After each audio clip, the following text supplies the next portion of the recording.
खतरनाक अशा डिटवाह चक्रीवादळाचा कहर. भारताला या चक्रीवादळाचा नेमका धोका किती आहे? हवामान विभागाने या चक्रीवादळाच्या पार्श्वभूमीवर नेमके काय अलर्ट जारी केलेत सगळं जाणून घेऊ. सेन्यार नावाच्या चक्रीवादळानंतर डिटवाह नावाचं नवीन चक्रीवादळ बंगालच्या उपसागरात तयार झालं. गेल्या काही दिवसांपासून बंगालच्या उपसागरात सातत्याने मोठ्या हालचाली होत आहेत आणि त्याचाच परिणाम म्हणून कमी दाबाचे क्षेत्र एकापाठोपाठ एक तयार होऊन त्याचं रूपांतर चक्रीवादळामध्ये होतंय. सेन्यार या चक्रीवादळाचा भारताला कुठल्याही प्रमाणात धोका नव्हता. या चक्रीवादळाचा जोर ओसरून त्यानंतर श्रीलंकेच्या किनारपट्टीजवळ नवीन चक्रीवादळ तयार झालं, ज्याचं नाव आहे डिटवाह. येमेन या देशाने या चक्रीवादळाला नाव दिलंय. बंगालच्या उपसागरात तयार झालेलं डिटवाह हे चक्रीवादळ श्रीलंकेच्या किनाऱ्यावरून हळूहळू भारताच्या दिशेने सरकतंय. हवामान विभागाने पुढील 12 तासांमध्ये या चक्रीवादळाचा जोर आणखीनच तीव्र होणार आहे असा अंदाज वर्तवलेला आहे. या चक्रीवादळाचा धोका उत्तर तामिळनाडू, पाँडिचेरी, दक्षिण आंध्र प्रदेश, तेलंगणा आणि केरळच्या किनारपट्टीवर जाणवेल असा अंदाज हवामान विभागाने वर्तवलाय. 30 नोव्हेंबरपर्यंत या भागामधील हवामान अत्यंत खराब राहण्याची शक्यता सुद्धा हवामान विभागाने वर्तवली आहे. श्रीलंकेमध्ये डिटवाह चक्रीवादळाने मोठा कहर माजवला. 40हून अधिक जणांचा मृत्यू, त्याचबरोबर 23 जण बेपत्ता झाल्याची माहिती मिळाली. 300 मिलीमीटरपेक्षा जास्त मुसळधार पाऊस श्रीलंकेमध्ये झाला. आता श्रीलंकेनंतर हे चक्रीवादळ उत्तर पश्चिम दिशेने प्रवास करत तामिळनाडूच्या किनारपट्टीपर्यंत येऊन पोहोचलंय. त्यानंतर पुढे आंध्र प्रदेश आणि त्यानंतर भारतातील अनेक राज्यांमध्ये या चक्रीवादळाचा प्रभाव जाणवेल असा अंदाज हवामान विभागाने वर्तवलाय.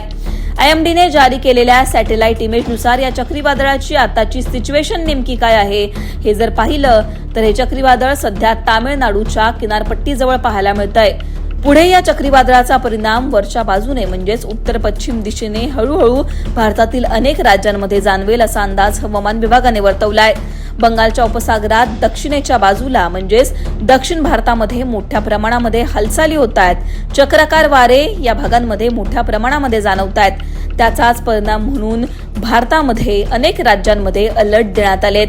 आता IMDने जारी केलेल्या या चक्रीवादळाच्या परिस्थितीबद्दल बोलूयात. 30 तारखेचा विचार केला तर 30 तारखेपर्यंत या चक्रीवादळाचा प्रभाव जाणवणार आहे. त्यानंतर 1 तारखेला या चक्रीवादळाचं रूपांतर कमी दाबाच्या क्षेत्रामध्ये होईल असा अंदाज हवामान विभागाने वर्तवलाय.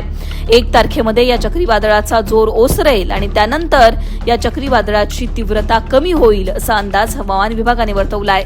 पण 29 तारखेपासून ते 1 तारखेपर्यंत हे चक्रीवादळ दक्षिण भारतातील अनेक राज्यांना प्रभावित करू शकतं असा अंदाज सुद्धा हवामान विभागाने वर्तवलाय. विंडी या ॲपनुसार या चक्रीवादळाची काय परिस्थिती आहे ते सुद्धा पाहूयात. 29 तारखेला हे चक्रीवादळ तामिळनाडूच्या किनारपट्टीजवळ पाहायला मिळतंय. पुढे आंध्र प्रदेश आणि त्यानंतर उत्तर पश्चिम दिशेला प्रवास करत हे चक्रीवादळ वरच्या दिशेने जाताना दिसतंय. 1 तारखेचा विचार केला तर या चक्रीवादळाचा जोर 1 तारखेला कमी होईल असा अंदाज सुद्धा हवामान विभागाने वर्तवलाय.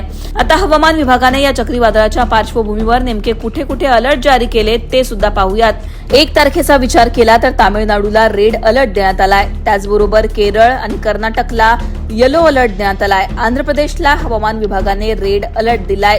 30 तारखेला हवामान विभागाने दक्षिण भारतातील अनेक राज्यांमध्ये रेड अलर्ट जारी केलाय. तामिळनाडूमध्ये त्याचबरोबर आंध्र प्रदेश आणि आजूबाजूच्या प्रदेशामध्ये रेड अलर्ट जारी केलाय. त्याच्यामुळे दक्षिण भारतात या चक्रीवादळाचा मोठ्या प्रमाणात कहर जाणवणार आहे. भारतामधील अनेक राज्यांमध्ये काही दिवस या चक्रीवादळाचा प्रभाव जाणवेल. हवामान विभागाने दक्षिण भारतातील अनेक राज्यांना या चक्रीवादळाचा प्रभाव म्हणून अलर्ट जारी केलेत. महाराष्ट्राचा विचार केला तर या चक्रीवादळामधून येणाऱ्या वाऱ्यांमुळे महाराष्ट्रात काही दिवस थंडीचा प्रभाव कमी जाणवेल. त्याचबरोबर थोडासा उकाडा जाणवणार आहे. 15 डिसेंबर नंतर महाराष्ट्रात थंडीचा परिणाम जास्त मोठ्या प्रमाणात जाणवेल असा सुद्धा अंदाज हवामान विभागाने वर्तवलाय. या चक्रीवादळाबद्दल तुम्हाला आणखीन काही प्रश्न असतील तर ते कमेंट सेक्शनमध्ये कळवा. तुमच्या भागामध्ये सध्या काय परिस्थिती आहे, तिथे कशा प्रकारचं वातावरण आहे हे सुद्धा कमेंटमध्ये सांगायला विसरू नका.